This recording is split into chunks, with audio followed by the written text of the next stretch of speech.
அனைவருக்கும் வணக்கம். இந்த பதிவில் ஆஷாட நவராத்திரி 9 நாட்கள் கொண்டாடுபவர்கள் என்ன செய்ய வேண்டும், என்ன செய்யக்கூடாது அப்படிங்கிறத பார்க்கலாம். 9 நாட்கள் வழிபாடு செய்ய முடியாதவர்கள் எந்த நாட்களில் வழிபாடு செய்ய வேண்டும் அப்படிங்கிறதையும் இந்த பதிவில் பார்க்கலாம். வராகியம்மனுக்கு உரிய நாளான இந்த வராகி நவராத்திரி மிகவும் சிறப்புக்குரியது. எல்லோருமே கட்டாயமாக முடிந்த அளவுக்கு வழிபாடு செய்வது ரொம்ப விசேஷமானதாக இருக்கும். ஒரு சில பேர் இல்லை வழிபாடு முடியலை அப்படி இருப்பவர்கள் கூட தினமும் இந்த 9 நாட்கள் வராகினியை மனதார நினைத்து பிரார்த்தனை செய்துக்கோங்க. நிச்சயமாக வராகினி அருள் உங்களுக்கு பரிபூர்ணமாக கிடைக்கும்.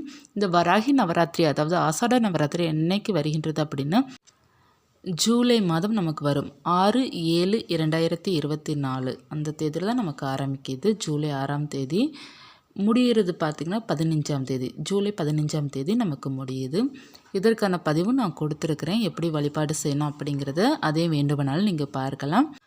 அந்த பதிவையும் நான் எண்டு ஸ்க்ரீனில் கொடுக்குறேன், பார்க்காதவங்க பார்த்து தெரிந்துக்கோங்க.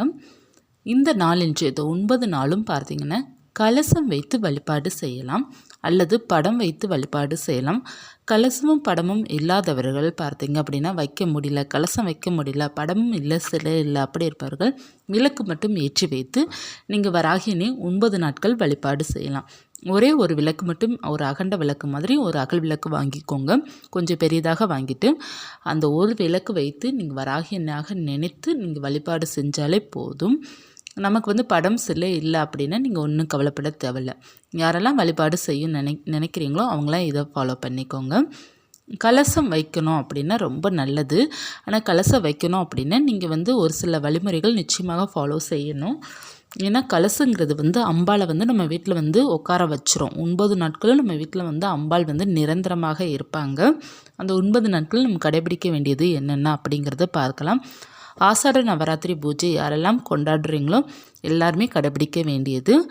முதலாவது பார்த்திங்க அப்படின்னா 9 நாட்களுமே வீடு ரொம்ப சுத்தமாக க்ளீனாக வச்சுக்கோங்க. இரண்டாவதாக பார்த்திங்க அப்படின்னா வீட்டில் பார்த்திங்கன்னா சண்டை சச்சரவு வராமல் நீங்கள் தான் பார்த்துக்கணும்.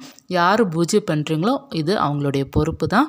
யாருக்குமே எந்த சண்டை வர விடாமல் பார்த்துக்கோங்க. அதுக்காக குழந்தைங்கள் சண்டை போடுறாங்க, நான் சண்டை போட விட மாட்டேன்ட்டு அவங்கள இது பண்ணிவிட்டு அடிச்சிட்டு இருக்க வேண்டாம்.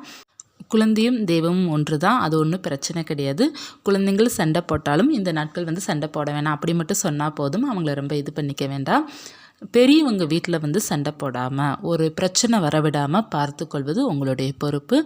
நீங்களும் பார்த்தீங்க உங்களுடைய கணவன்கிட்டயோ பிள்ளைங்கிட்டையோ கொஞ்சம் பிரச்சனை பண்ணாமல் கொஞ்சம் அமைதி. அந்த 9 நாட்கள் பார்த்தீங்க அப்படின்னா வராகி அம்மன் வீட்டில் இருப்பாங்க. அந்த நம்பிக்கை இருந்துச்சு அப்படின்னா நிச்சயமாக இதை நீங்கள் ஃபாலோ பண்ணுங்கள்.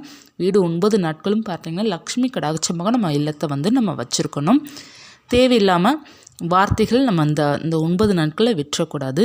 ஏன்னா 9 நாட்களுமே நம்ம பேசுகிற ஒவ்வொரு வார்த்தையும் வராகினை கேட்டுக்கொண்டு தான் இருப்பாங்க. அந்த பக்தர்கள் என்ன நினைக்கிறாங்களோ அதை நிச்சயமாக நடத்தி கொடுப்பாங்க வராகின்னு.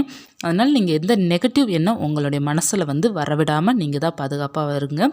எந்த நெகட்டிவ் தாட் வராமல் நல்ல ஒரு பாசிட்டிவோட நீங்கள் நல்லா வாழணும், நல்ல செல்வ செழிப்போடுன்னு இருக்கணும், ஒரு வீடு வாங்கணும், ஒரு வாசல் எல்லாமே ஒரு நல்ல ஒரு பாசிட்டிவிட்டி. எல்லா கனவுகள் உங்களுடைய கனவுகள் இருக்குது பார்த்திங்கன்னா அதெல்லாம் நினச்சி கடவுள்கிட்ட வேண்டிக்கோங்க.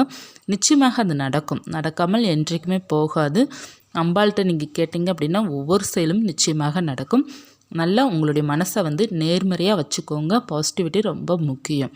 உங்களுடைய இல்லம் எப்போதுமே சுத்தமாக இருக்கணும். தலைவாசலும் கொஞ்சம் நல்லா நீட்டாக வச்சுக்கோங்க. நம்ம ஒரு கோவிலுக்கு மாலை போட்டோம் அப்படின்னா என்னென்ன ஃபாலோ பண்ணுவோமோ அதே தான் அந்த நவராத்திரி பூஜைக்கும் நம்ம ஃபாலோ பண்ணுவோம். அதனால் நீங்கள் போயிட்டு முடி வெட்டுறது, நகம் வெட்டுறது இந்த நாட்களை நம்ம பண்ணவே கூடாது. அதற்கப்புறம் பார்த்தீங்க அப்படின்னா ரொம்ப முக்கியமானது 9 நாட்கள் நீங்கள் பூஜை செய்கிறீங்க அப்படிங்க இருக்கும்போது வீட்டில் அசைவம் சாப்பிடவே கூடாது. அதாவது ஒரு முட்டை தானே நான் என் குழந்தைங்களுக்காக நான் வைக்க போகிறேன் அப்படிங்கிற இந்த எண்ணமே வர வேண்டாம். அந்த 9 நாட்கள் நீங்கள் சுத்த சைவமாக தான் இருக்கணும். நம்ம நவராத்திரி பூஜை 9 நாட்கள் அப்படிங்கிறப்போ சுத்தம் ரொம்ப முக்கியம். அசைவம் சாப்பிடக்கூடாது, குடும்ப வாழ்க்கையிலும் இருக்கக்கூடாது அப்படிங்கிறது சொல்லுவாங்க. அதனால் சுத்தபத்தமாக நம்ம இருந்து தான் இந்த 9 நாள் நவராத்திரி பூஜை நிச்சயமாக செய்ய வேண்டும். அந்த பூஜை தான் உங்களுக்கு ரொம்ப சிறப்பாக இருக்கும். அதனால தான் நவராத்திரி 9 நாள் கொண்டாட்டம் அப்படிங்கிறது இருக்குது. அந்த கொண்டாட்டத்தில் 9 நாட்களும் பார்த்திங்கன்னா நம்ம எப்படி ஒரு கோவிலுக்கு ஒரு காப்பு கட்டியிருந்தோம் அப்படின்னா எப்படி நம்ம இருப்போம் அப்படிங்கிறது உங்கள் எல்லாருக்குமே தெரியும். அதே போல் மாலை போட்டிருந்தோம் அப்படின்னா எப்படி நம்ம இருப்போம் அப்படிங்கிறது உங்கள் எல்லாருக்குமே தெரியும். அதே போல் தான் நவராத்திரி பூஜையிலையும் நீங்கள் கடைபிடிக்க வேண்டும். அன்றாட பார்த்திங்கன்னா தினமும் காலை மாலை இருவேளையும் இந்த 9 நாட்களும் விளக்கேற்ற வேண்டும். இருவேளையும் வாசலில் வந்து கோலம் போட்டுக்கோங்க. சின்னதாக கோலம் போட்டால் கூட போதும். கோலம் முடிஞ்சால் போட்டுக்கோங்க. பூஜையிலும் சின்னதாக கோலம் போட்டுக்கோங்க. கோலம் வந்து பெருசாக போட்டால் தான் கோலம் அப்படிங்கிறது இல்லை. நீங்கள் சின்னதாக ஒரு தாமரை கோலம் மாதிரி சின்னதாக போட்டால் கூட அது மிகவும் அம்சமாக இருக்கும். லக்ஷ்மி கடாட்சமாக நம்ம வீட்டில் வந்து நமக்கு நல்லாயிருக்கும். அதனால் உங்களை முடிந்த அளவுக்கு வந்து நீங்கள் கோலம் போட்டுக்கோங்க. வாசலில் பார்த்தீங்கன்னா காலை மாலை இருவேளையும் தெளித்து கோலம் போடுங்க. நம்ம கடைபிடிக்க வேண்டியது காலை மாலை இருவேளையும் விளக்கேற்ற வேண்டும். இருவேளையும் உங்களால் முடிந்த அளவுக்கு நெய்வேத்தியம் வைத்தால் போதும். உங்களுக்கு பூக்கள் பார்த்தீங்க அப்படின்னா காலையில் கிடைக்குதோ அல்லது மாலை கிடைக்குதோ, உங்களுக்கு எந்த நேரம் கிடைக்குதோ அந்த நேரம் பூக்களால் அலங்காரம் செய்து பூஜை செய்துக்கோங்க. இருவேளை கட்டாயமாக விளக்கு ஏற்றி வைத்து ஒரு டம்ளர் பால் வைத்தோ அல்லது கல்கண்டோ உங்களால் என்ன முடியுதோ அதை நைவேத்தியம் வைத்து வழிபாடு செய்தாலே போதும். அம்பாலோடைய அனுகிரகம் பரிபூர்ணமாக உங்களுக்கு கிடைக்கும். ஒரு சில பேருக்கு இந்த டவுட்டு வரலாம்.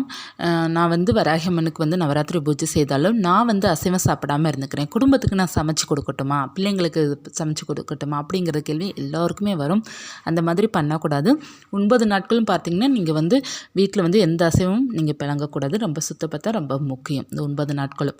அதனால் நீங்கள் வந்து உங்களுடைய முடிவு தான். நீங்கள் 9 நாட்கள் பார்த்திங்கன்னா பூஜை செஞ்சீங்க அப்படின்னா இதெல்லாம் ஃபாலோ பண்ணிங்கன்னா உங்களுக்கு இன்னமும் சிறப்பாக இருக்கும்.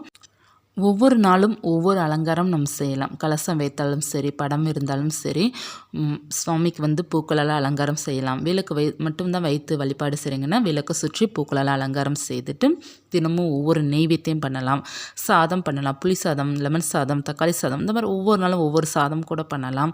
பிற தேங்காய் பூவால் நம்ம சுவாமியை வந்து அலங்காரம் செய்யலாம்.